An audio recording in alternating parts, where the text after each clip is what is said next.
பண்ணிட்டு இருக்க கிச்சன்ல? ஒன்றும் இல்லைம்மா, ஸ்நாக்ஸ் இருக்கான்னு பார்க்க வந்தேன். சரி சரி போ, ஹோம்ஒர்க் எழுது. என்னது இது மாத்திரை மாதிரி இருக்கு? இவ எதுக்கு அது சாப்பிட்டா? என்ன மாத்திரையா இருக்கும் இது? பயமா இருக்கு அத்தை. இரு என்ன சொல்றாங்கன்னு பார்ப்போம். உங்க பொண்ணுக்கு பேய் பிடிச்சிருக்குமா? என்னம்மா சொல்ற?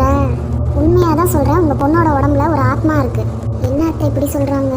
அமைதியா இரு, என்னன்னு கேட்கலாம். மாத்திரை சாப்பிட்றது உங்க பொண்ணு இல்லம்மா, அவ உடம்புல இருக்கிற ஆத்மா தான். எதுக்கு அந்த ஆத்மா மாத்திரை சாப்பிடுது? அந்த ஆத்மா மாசமா இருக்கும்போது இறந்துருச்சு.